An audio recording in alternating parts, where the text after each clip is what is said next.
agradecer o convite, né? Parabenizar a organização. Bom, então eu vou explicar mais ou menos como é que eu vou fazer a apresentação. Vamos trabalhar, vou fazer uma pequena reflexão com vocês sobre a aprendizagem de línguas.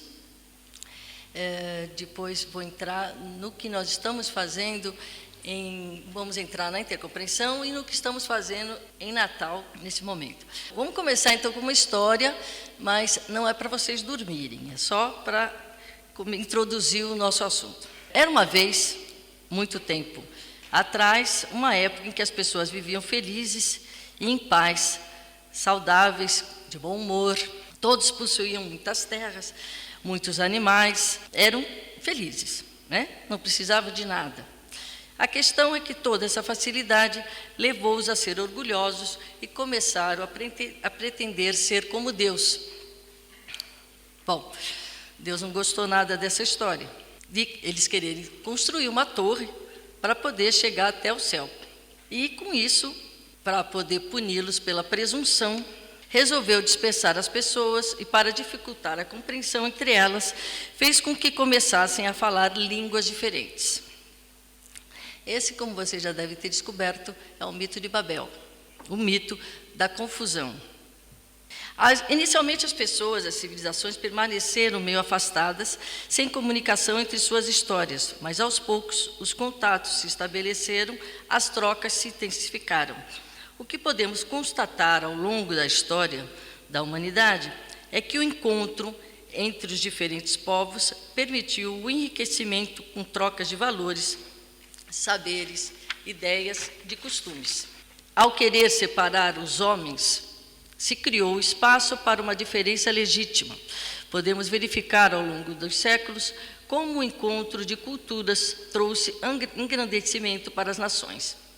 Claro que houve alguns abusos e exploração de uns povos sobre os outros, mas, apesar de tudo, a sede por novos conhecimentos, pela descoberta, levou os exploradores a realizarem viagens a lugares longínquos e se lançarem em aprendizagem de línguas desconhecidas, procurando compreender o outro, seus costumes, seus comportamentos.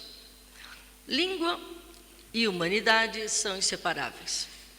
A língua reflete o mundo que lhes engloba, os seres humanos e suas culturas. A cultura é transmitida pela língua, gerações a gerações. A língua, portanto, é veículo de cultura. Então, aprender uma língua é sempre um pouco tornar-se um outro, como nos diz Reviews. É isso mesmo. A aprendizagem de línguas, então, é o nosso primeiro ponto de reflexão. Por se tratar de um encontro entre, na maioria, professores, podemos iniciar nossas reflexões sobre nossa prática docente. Como professores de línguas, nesse mundo de facilidade em que vivemos, graças às tecnologias, com acesso fácil ao conhecimento, como nós, professores, fazemos para despertar os nossos alunos, interessá-los pela aprendizagem? O que consideramos importante a ser ensinado? Em quem pensamos quando organizamos nossas aulas, os nossos cursos? Como estamos ajudando nossos alunos a redesenharem suas identidades, se perceberem, se construírem e descobrirem o outro? Como diz lindamente Rajagopalan, as línguas são a própria expressão das identidades de quem delas se apropria. Logo, quem transita entre diversos idiomas está redefinindo sua própria identidade. Dito de outra forma, quem aprende uma língua nova está se redefinindo como uma nova pessoa. De onde vem essa certa desmotivação de nossos alunos para aprender línguas, mesmo com toda a demanda do mundo atual, das necessidades também que temos de aprender línguas?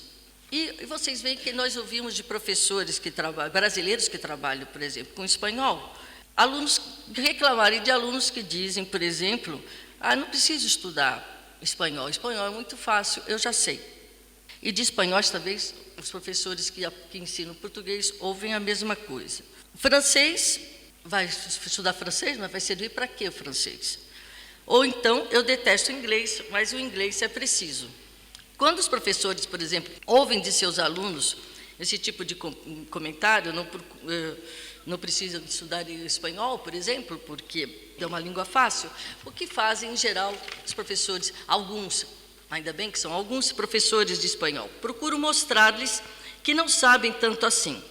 Aí vão procurar textos, exercícios que mostrem que eles estão enganados.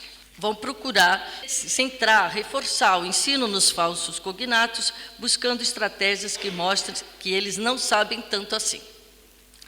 Continuamos, então, a focar o ensino em regras de gramática, em exercícios de fonética, práticas que demandam tempo para serem adquiridas. Claro que em todo processo de aprendizagem de língua estrangeira, o aprendiz se confronta com a necessidade de construir sentido nessa língua, devendo, para isso, aprender a refletir, de um lado, sobre a materialidade linguística, as categorias morfológicas, sintaxe, etc., e, de outro lado, estar atento ao plano da enunciação, da produção de enunciados. Quando tomar a palavra, a questão da prosêmica, a distância para se conversar com as pessoas, da cinésica, dos gestos. Mas, no aprender línguas, há muito mais do que saber, que apenas ser capaz de produzir, reconhecer frases, pronunciar bem palavras. Parte da perspectiva de desenvolver competências definidas como capacidade de mobilizar diversos recursos cognitivos para enfrentar diferentes tipos de situação. O ensino hoje parte de perspectiva de desenvolver competências definidas como capacidade de mobilizar diversos recursos cognitivos para enfrentar diferentes tipos de situação. Isso aí, essa frase é de Pernu, 2000. Então, pergunto, por que não aproveitar o que dizem os alunos saber e conhecer para valorizar esses conhecimentos? Por que não partir desses conhecimentos prévios para alavancar a motivação e o aprendizado pelas línguas? Então, a valorização dos conhecimentos prévios é esse um princípio da intercompreensão de línguas românicas. A valorização dos conhecimentos prévios é um princípio da aprendizagem, de uma aprendizagem significativa. Ao tornar a aprendizagem significativa para o aluno, ao perceberem o objetivo do que estão fazendo, do que vão aprender, percebendo que têm condições de realizar certas atividades, estamos com portas abertas para ajudá-los a trilhar o caminho da aprendizagem. O fundamento da aprendizagem significativa se encontra nas teorias construtivistas e socioconstrutivistas, e seus princípios psicopedagógicos explicam os fatores que tornam a aprendizagem mais relevantes ou não. O primeiro deles é a ideia de esquemas de conhecimento. Esses esquemas são representações que construímos ao longo de nossa vida sobre algum objeto e que são constantemente revisados e atualizados. Logo, qualquer nova aprendizagem deverá constituir-se a partir de esquemas já existentes. Isso é muito importante. Então, levar em conta esses conhecimentos que os alunos têm para que se construa novos saberes.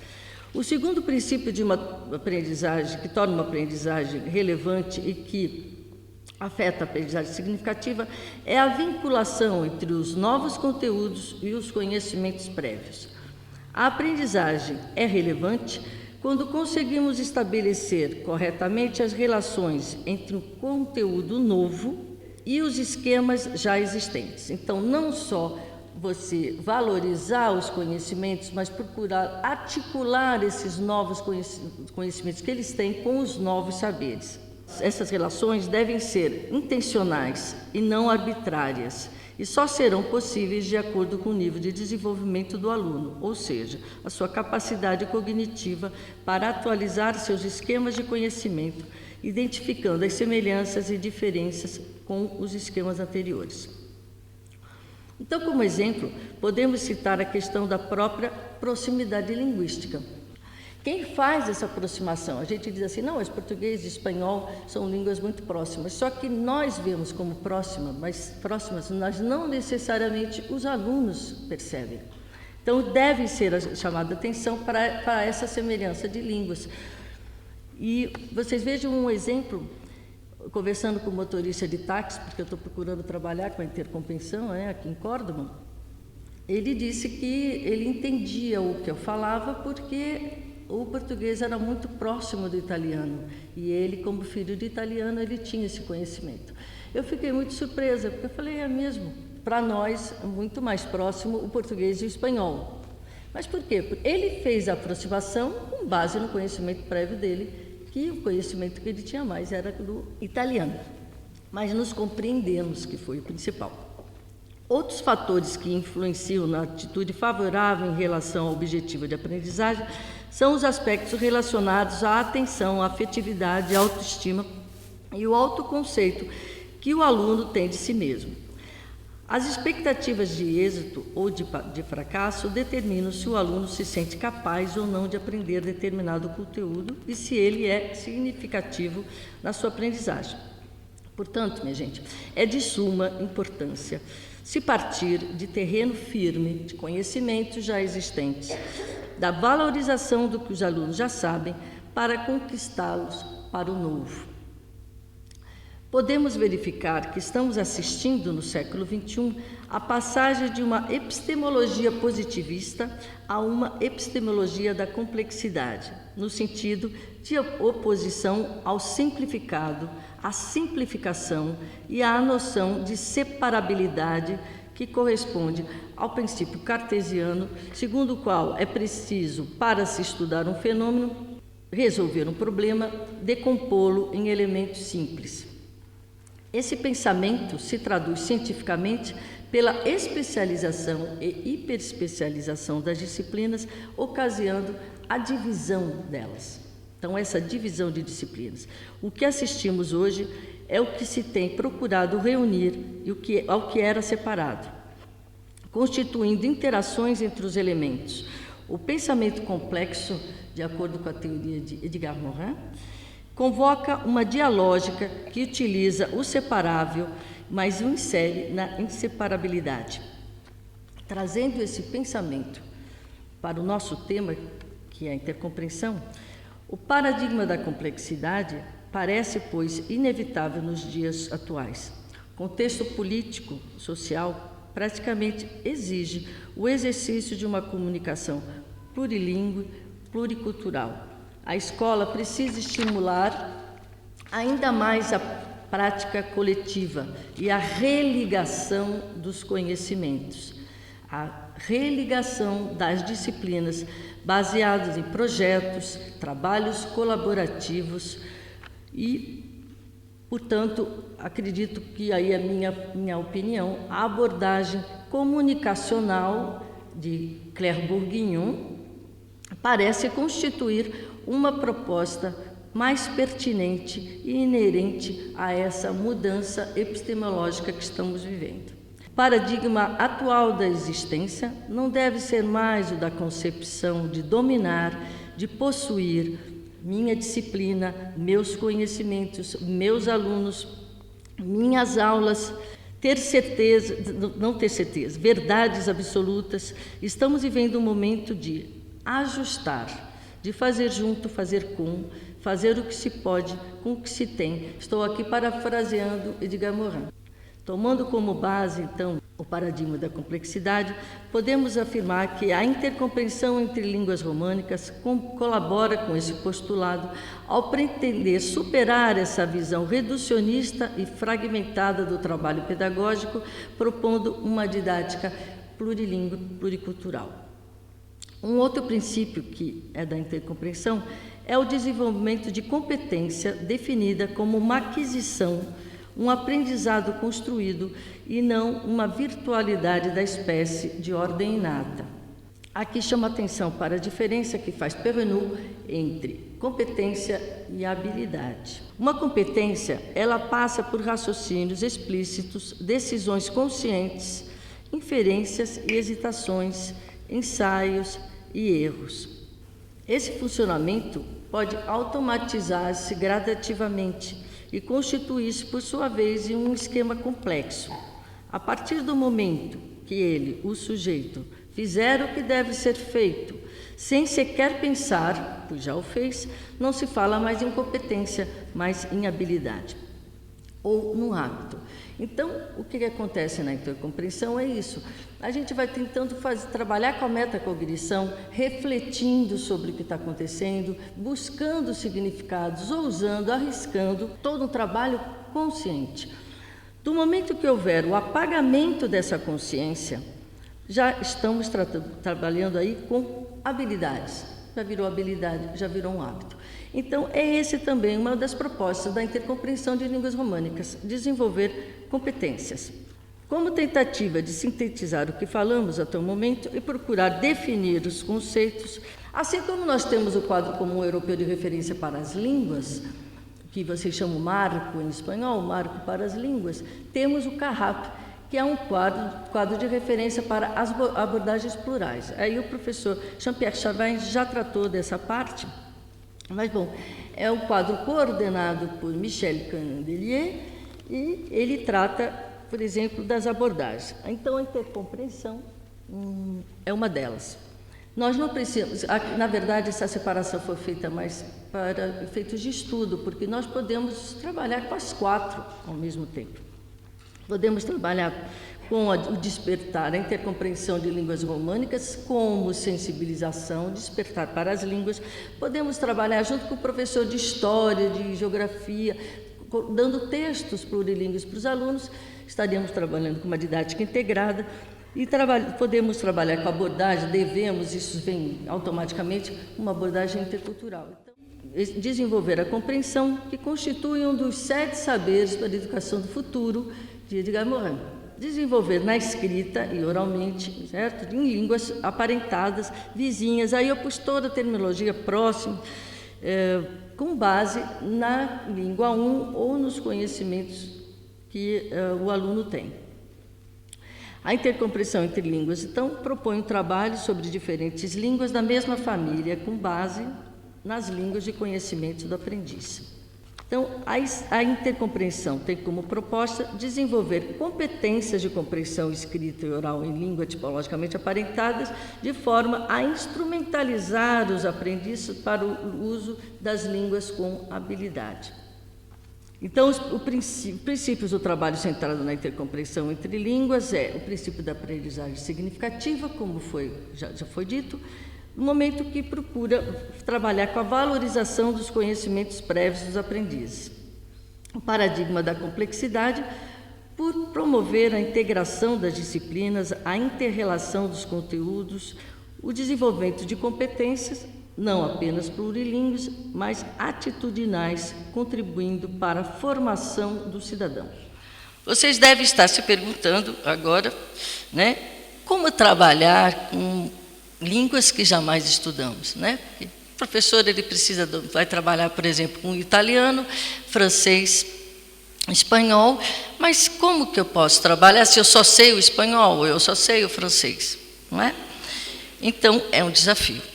Aí vocês vão tentar adivinhar a língua e se compreendem.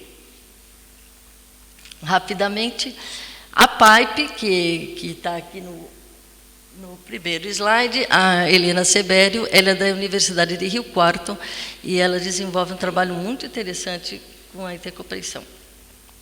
Deu para compreender? Deu para descobrir que língua? A língua? Deu? Sem problema?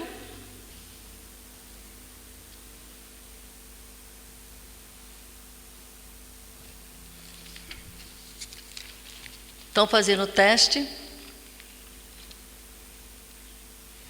Conseguiram? Já ouvi aqui a resposta do último. Conseguiram? Dessa última parte? É o galego, né? Eu pus junto do português para ver como é próximo, né? Muito parecido. Então, mesmo que a gente jamais tenha estudado, a gente compreende. Italiano.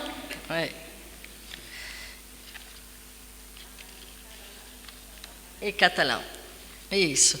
Então, gente, seria mais interessante se nós tivéssemos mais tempo, tentar explorar, tentar vocês passarem por esse trabalho de como a gente vai construir o sentido, inclusive porque, de propósito, eu já escolhi essas que fala sobre a cultura, o tema da cultura. A plataforma Galapô é uma plataforma de formação de professores para a intercompreensão, foi de lá que eu tirei, quando teve as jornadas de 2010, Mas todo ano, por volta do mês de outubro, novembro, começa uma formação Galapô. Então, é a distância, mas para formar professores de intercompreensão. A intercompreensão, então, favorece a interculturalidade, a transculturalidade.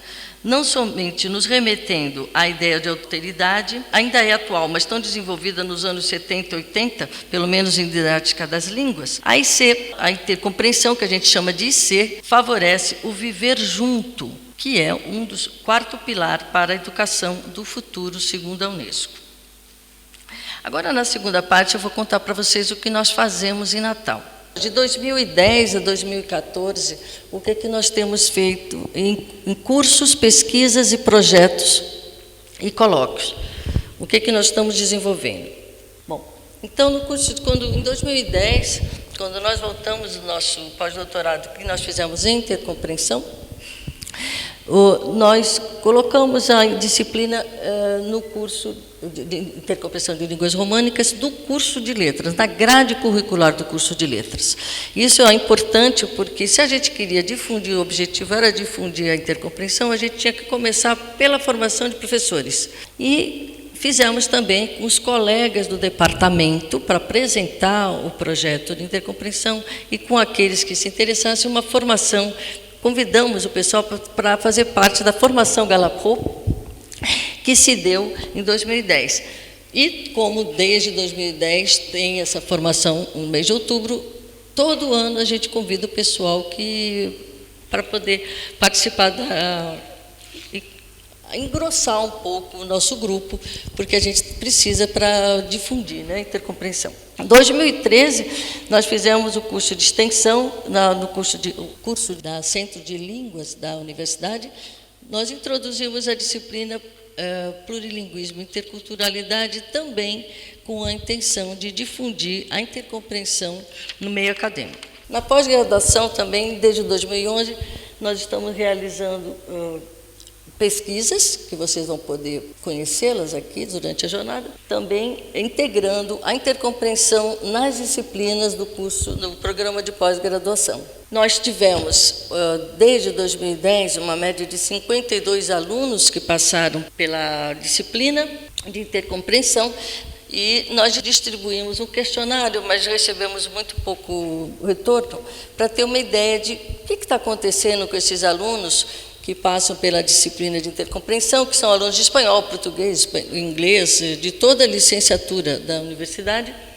E o que nós percebemos é que eles adoram as aulas de intercompreensão, é sempre com muita satisfação que eles percebem a mudança daquele medo inicialmente de interagir na plataforma com outras pessoas e outras línguas que eles conhecem. Isso vai quebrando, né? Vai quebrando o gelo, mas muitos efeitos positivos na vida pessoal, mas pouco na profissional. Então, o que nós percebemos é que muito poucos conseguem trabalhar com a intercompreensão nas suas aulas.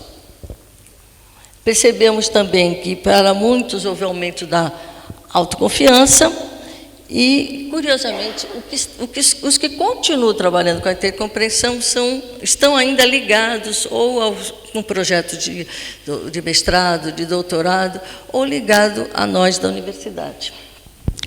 Então, vocês veem que a intercompreensão ela aparece nas aulas de espanhol, nas aulas de francês, nas aulas profissionalizantes, nas aulas de inglês também. Nós tivemos uma pesquisa de doutorado concluída em 2013, que certamente foi ela que ajudou muito esse interesse, aumentou muito esse interesse pela intercompreensão, pelas pesquisas, porque o Hudson mostra, com o estudo dele, que os alunos que tiveram aulas de intercompreensão, teve grupo que teve 5 aulas de português por semana, e o grupo que participou da pesquisa teve 4 aulas de português e 1 de intercompreensão. E o que eram os grupos mais fracos, com médias baixas, e o que se constatou no final é que esses alunos atingiram a média dos outros, quase acima, e muito interesse pelo aprendizado. Então, a gente justifica que pode ter sido o fato de terem trabalhado com textos plurilíngues durante a aula, que era uma motivação para eles, né? Serviu de motivação e melhorou o aprendizado. Então, nós temos também um projeto de ações integradas, que a gente trabalha com a intercompreensão, são os alunos do curso da disciplina de intercompreensão que trabalham nas escolas municipais, dando 1 hora por semana aula de intercompreensão nas escolas públicas de Natal, em algumas escolas públicas.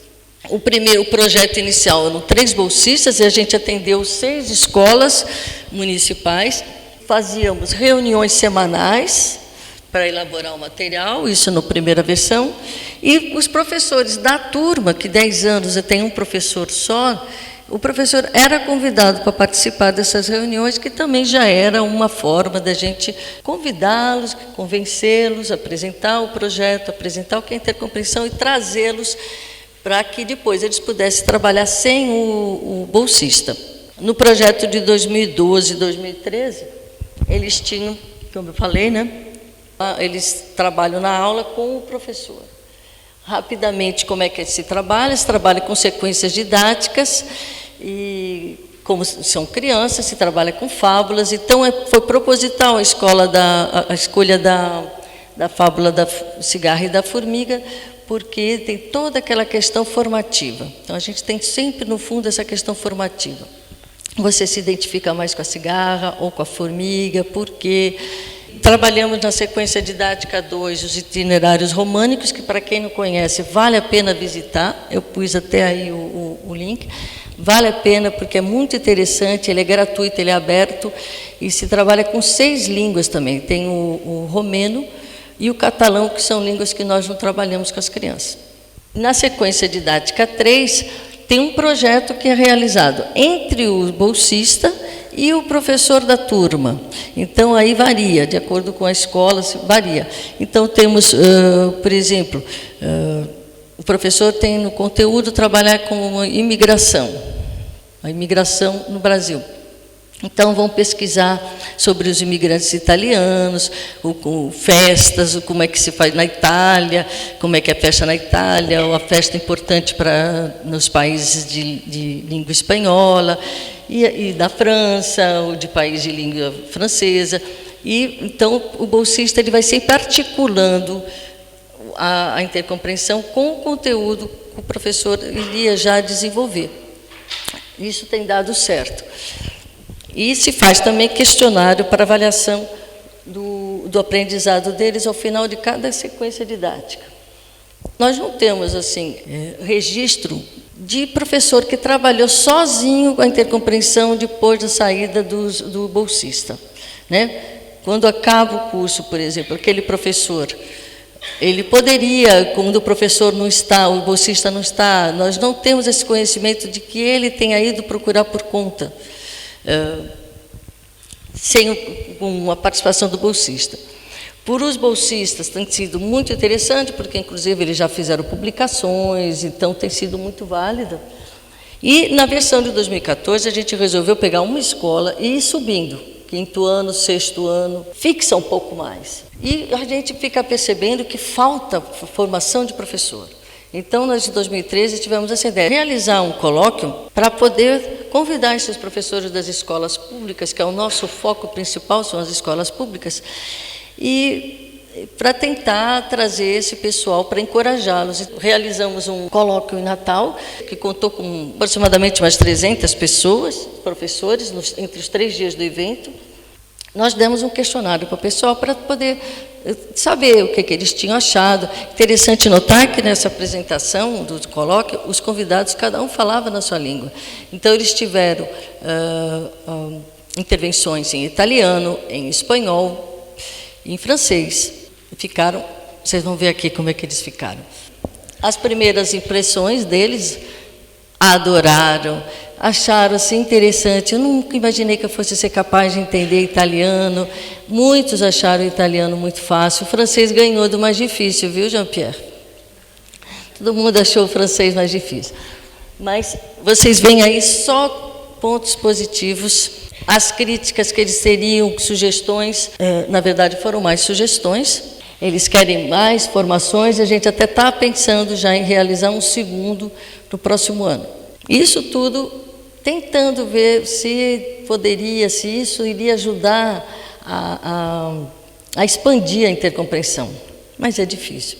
Então, aí, voltando às nossas reflexões, né, a gente acha, o que poderia fazer com que esses professores que ficam tão maravilhados, e por que eles não ousam, por que eles não tentam buscar na prática deles, né? A gente pode enumerar, por exemplo, a falta de competência linguística, isso gera uma insegurança, como eu falei no início, eu não falo, como é que eu vou? Porque a gente está acostumado com aquele modelo de professor, eu é que sei. Eu é que domino o meu conteúdo. Aí, de repente, você vai trabalhar numa sala que tem um aluno que já morou na Itália, fala italiano direito, você não sabe. Né? Ao invés de aproveitar aquele aprendizado e trazer para a sua aula, gera uma certa insegurança. Falta de tempo, porque é verdade, como disse o Jean-Pierre, exige da gente, a gente tem que criar, a gente tem que inovar, então exige um tempo de dedicação e de trabalho, não é só abrir o livro, abra a página tal e faça, exige da gente criatividade. Alguns citam a questão da exigência da escola em relação aos conteúdos tradicionais, mas eu acho que é mais o medo de ousar. Eu acho que está mais aí citado na falta de confiança. Eu esqueci de dizer que nós temos portas abertas, nós não temos problema nenhum com prefeitura, com o Estado, em qualquer momento, a intercompreensão de línguas românicas tem porta aberta. Então, quer dizer, se nós quisermos, se os professores quiserem, eles podem fazer sim. Eles podem aplicar nas aulas deles, porque eles nos chamam para fazer formação, volta e meia eles chamam para dar uma palestra, então quer dizer que há esse interesse político, isso já é bem importante. Tentem trabalhar com a intercompreensão, ficam todos maravilhados, mas na hora de pôr a mão na massa tem medo, né? Então a questão da autoestima, que vai gerar a autoconfiança. Então aí eu pus a definição de que autoestima, como é que a gente está. É necessário, nos cursos de formação de professores, a gente trabalhar com essa articulação do afetivo cognitivo e do social. Isso aí, não sou eu só que diz, mas é importantíssimo. Então, investir na formação de professores, trabalhar com esse eu posso, com essa autoestima, para que eles também depois façam o mesmo com os alunos deles. O caminho para a consolidação, alguns nós já realizamos, né? Nós temos o rapaz que fez a tese de doutorado, o Hudson, ele é professor de escola municipal e ele já está no grupo de formadores de professores das escolas municipais. Isso é importante porque é alguém que tem um bom conhecimento de intercompreensão e já está dentro da escola. É um colega, não é aquela coisa do professor da universidade que vai lá, dá um curso e depois vai embora. É alguém que já está lá dentro e que tem uma certa credibilidade também, porque já tem a formação. Nós fazemos o encontro dos alunos, por exemplo, da disciplina de intercompreensão, com os alunos do curso de plurilinguismo do nosso Centro de Línguas, com estrangeiros que moram em Natal, e alguns até do próprio curso de português para estrangeiro do nosso Centro de Línguas. E no final da disciplina, que acontece todo o primeiro semestre, de março a junho, nós fazemos esse encontro. Então tem debates, discussões, e no final tem o lanchinho. E a hora do lanchinho é a melhor, porque a gente percebe assim, o italiano falando em italiano, com o catalão sempre tem muito catalão em Natal, e nossos alunos falando português e comunicando. Então, quer dizer, para mostrar que na prática também funciona a intercompreensão.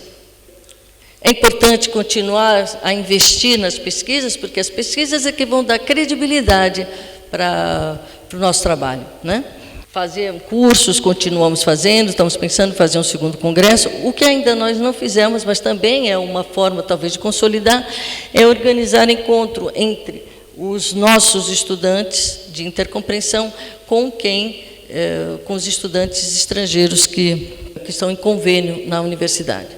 Então, só para concluir aqui, na verdade, a proposta que nós intencionamos fazer em Natal, a longo prazo, o que nós queremos com tudo que nós estamos realizando no Natal, é trabalhar a intercompreensão como promotora de uma pedagogia crítica. de acordo com Paulo Freire. Em uma pedagogia crítica, há espaço para que os professores ajam como intelectuais envolvidos, não na defesa da ordem existente, mas na busca por mudanças para a melhoria da sociedade. Os professores estariam ajudando na preparação de cidadãos criticamente conscientes e reflexivos.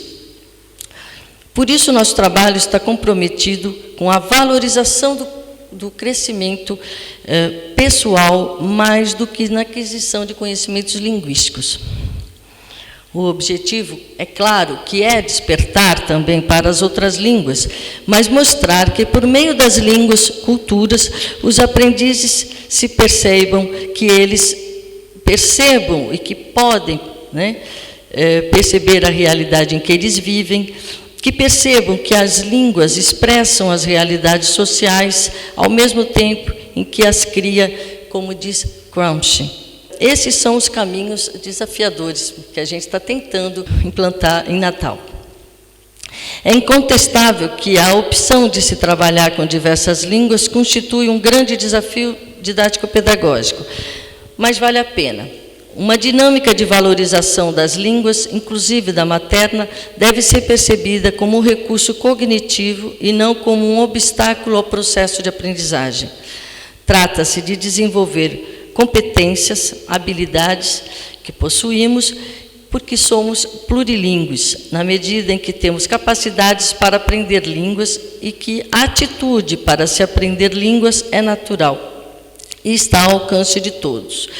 Isso está escrito no Quadro Comum Europeu de Referência, no Guide de l'élaboration de politique linguistique, do Beacot e Byron, que também construíram o Quadro Europeu Comum de Referência para as Línguas. Então, eu gostaria de terminar, como comecei, com reflexões. E acredito que o mais importante é se estar motivado para aprender. O professor deve despertar o desejo no aprendiz, instigar a curiosidade. Nenhum método será capaz de impedir alguém de aprender qualquer coisa que seja, mas também línguas, se ele tiver o desejo de aprender. Nós também aprendemos apesar de. Nós não precisamos repetir modelos ultrapassados. Podemos inovar, devemos reagir, devemos ousar para transformar. E a transformação passa por dentro dos pensamentos e sentimentos, sendo que o professor é o ponto central da transformação do ensino. Aí quem traz essa ideia é Rubem Alves, diz isso, que o professor é o ponto central de transformação do ensino. Existem línguas fáceis, línguas difíceis? Não. Tudo depende do tipo de conhecimento linguístico prévio que se traz e que influi na tarefa de aprendê-las. Tampouco existem línguas mais importantes do que outras. Ao tratarmos de línguas mais importantes e superiores, estaremos automaticamente insistindo que há culturas mais importantes e que há culturas superiores. Então, muito cuidado, minha gente, com o que falamos para os nossos alunos, principalmente os professores de inglês. De um modo geral, o trabalho com a intercompreensão vem demonstrando que os que passam pela experiência da intercompreensão ficam mais confiantes ao perceber que são capazes de compreender. Percebe-se o aumento da autoconfiança, da autoestima, passam a agir, a reagir e construir novos saberes. O medo do encontro com o outro, do confronto com textos plurilíngues, da confusão das línguas, deixa de constituir um fator de punição, como no texto bíblico da Torre de Babel, e aos poucos faz com que o sujeito chegue à fruição pela coabitação das linguagens que trabalham lado a lado. A Babel feliz. Feliz, então, também termino eu essa intervenção por estar com vocês e desejando a todos momentos de muita colaboração, muito aprendizado e muita intercompreensão. Bon appétit!